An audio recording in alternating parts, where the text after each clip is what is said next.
Welcome back to Hot Rod Guy Garage. And this is going to be another episode on 70 Torino. We got like 23 days to the No Name Nationals, so stick with me through the intro and I'll be back.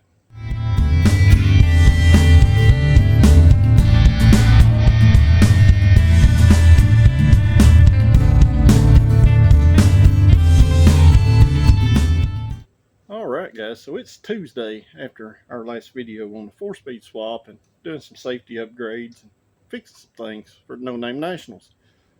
So I'm fixing to head to the track. We'll try to get some test passes in, maybe do a little tuning and tweaking on the car, and most importantly see if we picked up anything from 4-speed swap. So I got the car loaded down with tires, floor jack, impact, all that good stuff. So all I got left to do is unload some things. So stick with me. There's going to be some driving footage, there's going to be some racing footage, and I'll come back towards the end. So I guess the big question is, how much do you think it'll pick up with 4-speed swap versus C6? Let me know down in the comments below. But until then, let me get everything moved around out here in the driveway, get this car out, and let's head to the drag strip.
Well, it's the next day, and I really wish I had something positive to say, but as you noticed, there wasn't nothing after the drive video.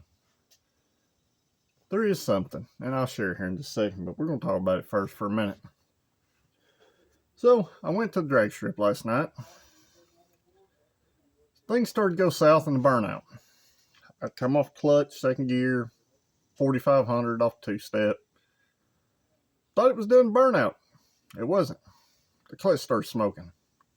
And it started to grab air towards the end. But like I said, thought it was doing a burnout. So I get up the tree, I stage it, bounce it off two-step or the launch control, whichever one you want to call it. Come off clutch. It never grabbed. So the clutch is out. It's gone. It started slinging stuff everywhere inside the bell housing. I thought it was going to come through the floor. So here we are at this point. So I don't know. We're like 20 days away from No Name Nationals, and I've got a car without a clutch in it that hopefully it didn't hurt the motor when it done it. So today we got to pull this thing down, but first I want to drop the videos from last night. So they'll follow this.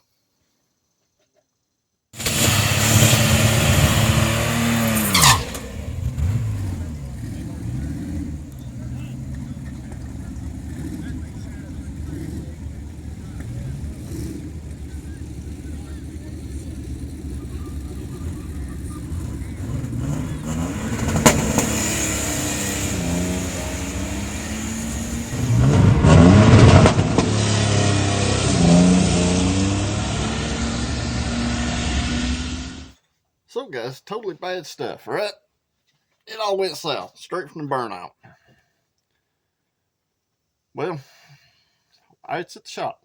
I'm at the shop, car's at the shop. We hauled it here last night, about midnight. By the time we got it loaded up and back here. So today, let's pull this transmission out. Let's see what's inside the bell housing. See what's salvageable in there and what's not. See if we can pinpoint the cause other than maybe the clutch just don't hold the power or the torque that the motor makes. I will say this.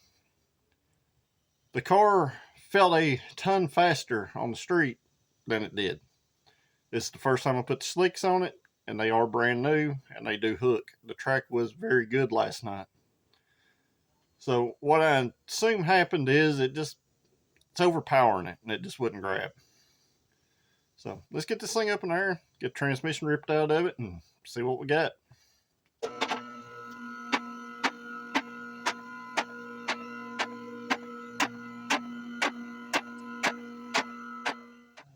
So I expect a whole lot of bad up in here because our block plate's all bent up and there's stuff sticking out of it here.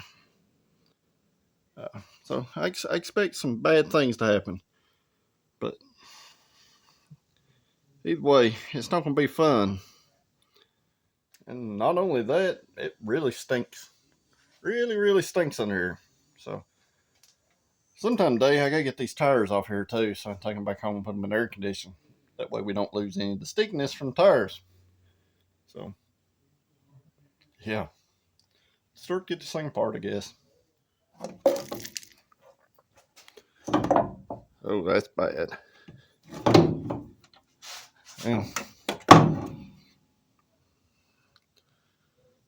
Yeah, I'm sure that's good on a brand new starter.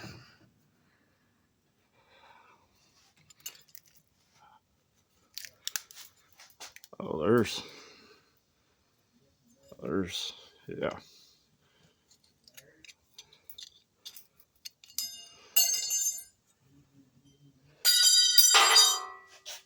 Hey, hey. Yeah, that's bad.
Well, this ain't looking good. Sure, you've seen all the stuff fall out. So let me flip it around and I'll show you what I got before I pull the pressure plate off of it. So that fell out. All that fell out. We got more metal up here in the bell housing.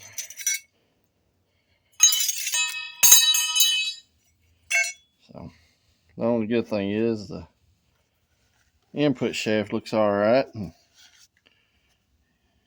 Other than it being all scarred up, transmission feels smooth still. So, and throwout bearing still feels okay and looks okay. Still good and smooth there. Got chunks of clutch and all that ugly. Let's get up in here. You see, got more of that metal.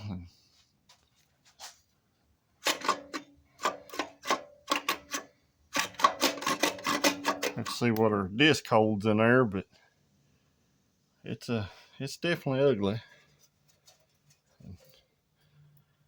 Definitely a lot of shrapnel.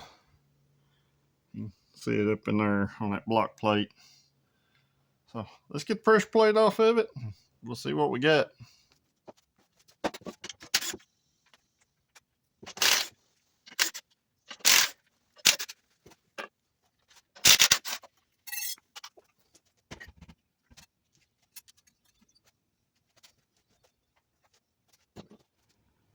Well, the flywheel looks like it might live to see another day. It's got a couple little hot spots on it. But it ripped center out of the clutch disc. Yes. Yeah. Yep. More shrapnel. And more shrapnel. See, the clutch is still intact. I guess when it slung it apart and it got all centered,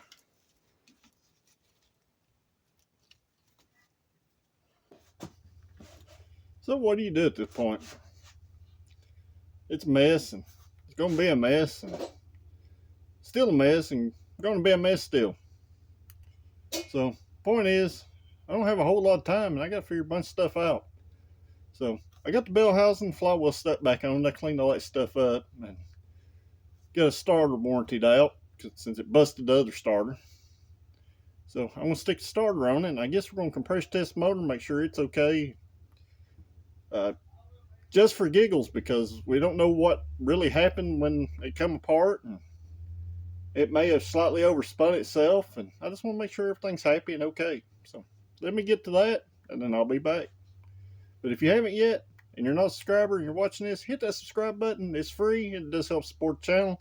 Helps me bring you more videos like this, and let you get a little giggle out of what I tear up. So let me get to it. And a lot of you probably wondering, well, why would you think the motor's hurt? Well, I don't. But I also know that I'm looking at spending a bunch of cost, and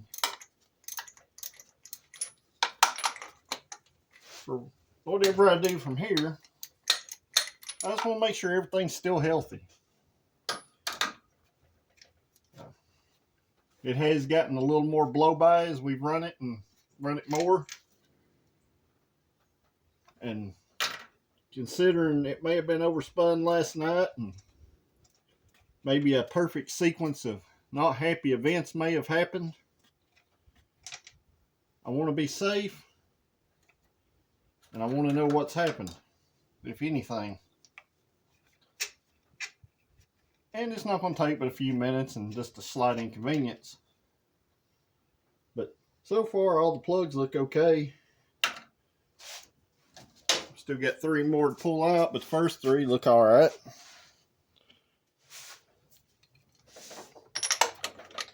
So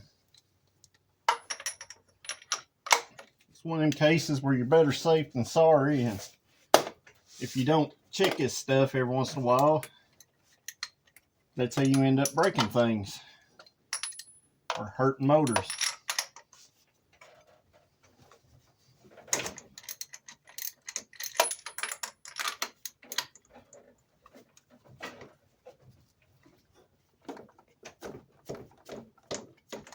And it being a 6-cylinder, it's easy enough to get the plugs out of.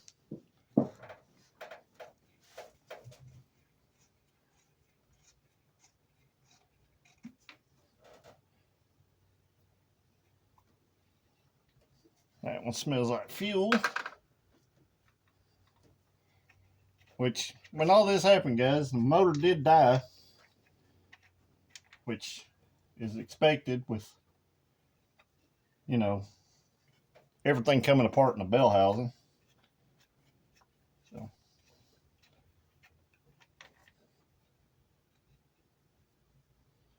that one's wet too, but it smells like fuel. But the plugs, they look pretty all right. You may say it looks fat, which it should. It's on a very, very safe tune. It's not on a edgy tune. So I just want to make sure. So let me grab my compression gauge, and I'll be back.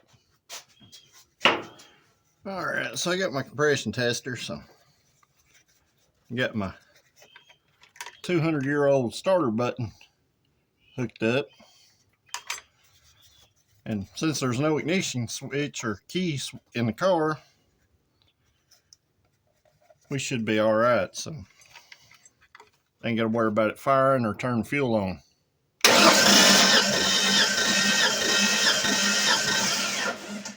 So I like to spin them over about 6 times. Looks like we're about 130 on cylinder 1.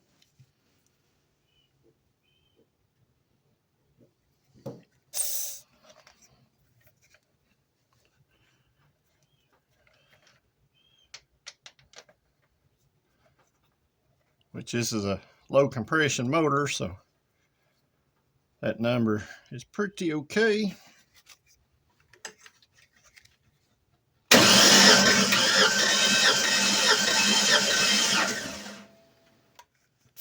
And 130 on cylinder 2.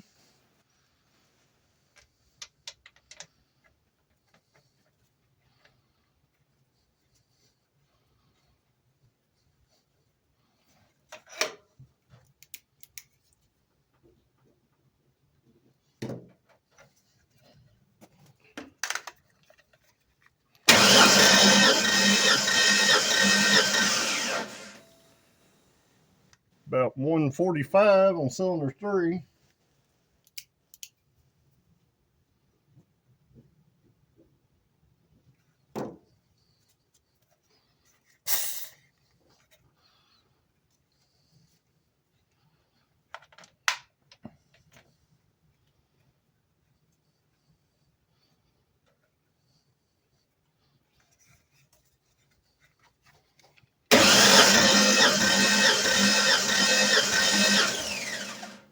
About 140 on cylinder 4.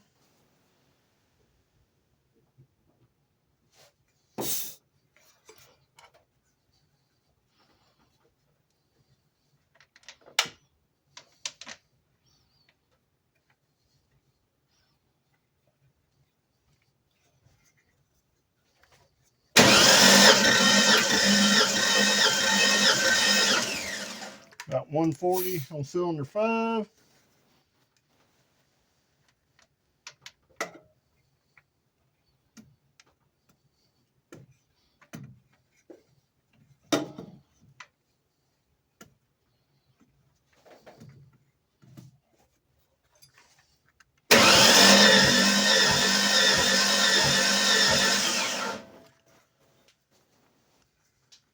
Well, that's not good. Well, I had to bring y'all in for that. That's not good.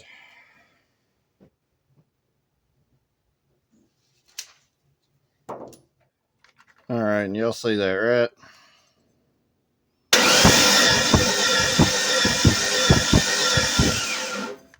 That's not good, dog. Oh, boy. I had no real reason to think it was hurt, but I guess it might be. I'm going to get my bore scope now. I'm going to run down this cylinder and see what I can see. Judging by the plugs, I'll show y'all the plugs. The plugs are fat. There's no detonation on the plugs. We're 15 pounds of boost. But number 6 plug was, wet. So I'll flip it around so the camera focus a little better, and I'll be back. Let's see if this will focus. Yeah, probably not going to. But plugs are tan. Our timing marks right up here on the strap. Everything looks okay. All these plugs look all right, except for the ones that are wet and smell like fuel. Reason why I want to compression test, like I said, I've been noticing it's been having a little more blow by. And as it was dying last night, when the clutch come apart, it didn't sound right. So that's why I wanted to go ahead and compression test it. And I guess we got our answer now, so.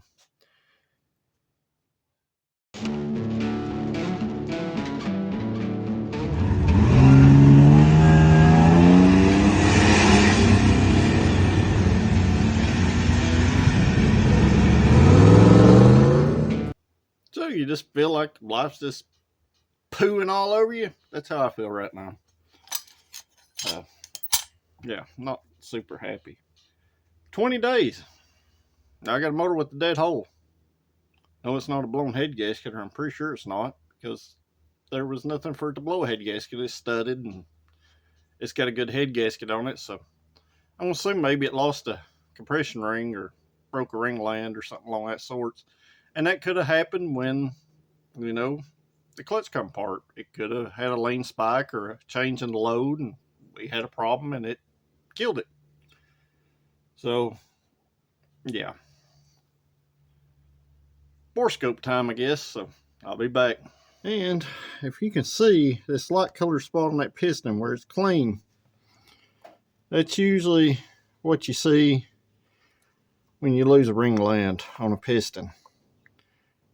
It's not busted, and there's no damage in here that I can see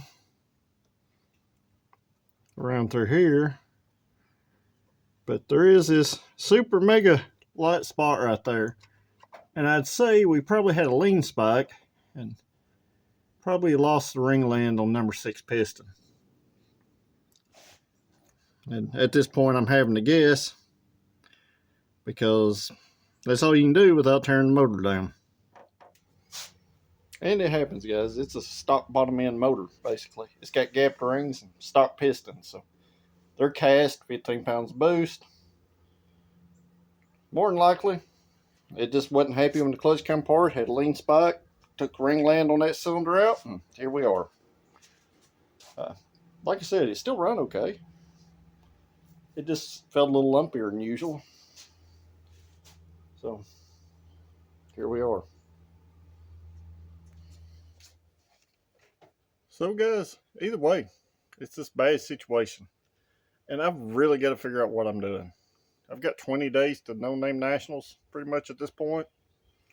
I got a car with a clutch out of it and a bad motor. Now, I could fix the motor. I could put a used piston in it, re-gasket it, and put it back together. But with the time frame I got, it's kind of low odds to do that. So I really don't know what to do at this point. So let me know what you do down in the comments below. If you were in this situation, this is what happened to you. So either way,